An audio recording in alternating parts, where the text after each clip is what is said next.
Hello, this is Alexander Cross, Criminal Defense here in the San Francisco Bay Area. If you'd like to learn more about criminal defense here in the San Francisco Bay Area, don't forget to subscribe to our channel, Law Offices of Cross and Associates, and feel free to ask questions in the comment section below. So, we received an interesting inquiry here on our YouTube channel. This has to do with somebody who was accused of child abuse. Let's see here. My 6-year-old son pushed my 2-year-old son down the stairs and broke his hand.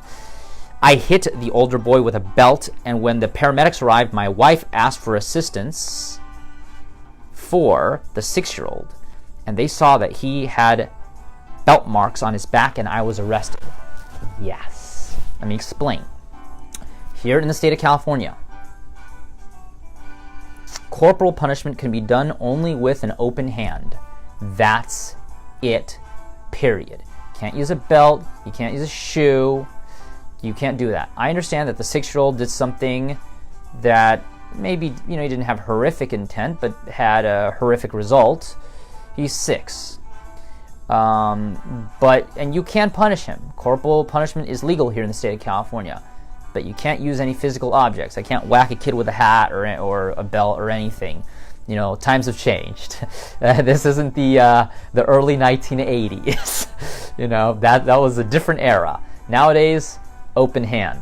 If not, you're going to be charged with a felony violation of Penal Code Section 273A, parentheses A, here in the state of California, which carries up to 6 years in state prison for child abuse. Obviously, in this situation, because the 2-year-old got his hand broken when the 6-year-old pushed him down the stairs, the DA will very likely work with you, or specifically work with your attorney, and there's a very high likelihood that under the circumstances, because you were so enraged, there's a good probability that you could avoid a serious punishment. It's something that you shouldn't have done, but we understand it. It's sort of like what Chris Rock said.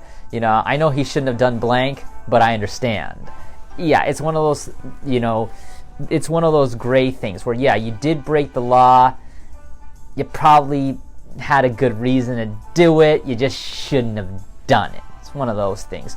But yeah, in a case like this, if it's very obviously committed the crime, you don't want to go to jury trial, because if you go to jury trial, then they'll really hit you hard.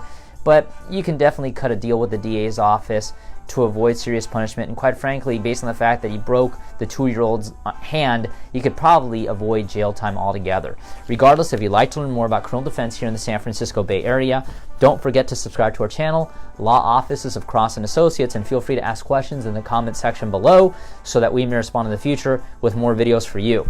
But if you've been accused of a crime and need representation in court here in the San Francisco Bay Area, give us a call for a free consultation at 1-800-862-7677. Once again, 1-800-862-7677. On our next video, we're going to be discussing the case of somebody who is in process of doing a plea bargain with the district attorney's office. Criminal lawyer, criminal lawyers, DUI lawyer, DUI lawyers, criminal attorney, criminal attorneys, DUI attorney, DUI attorneys.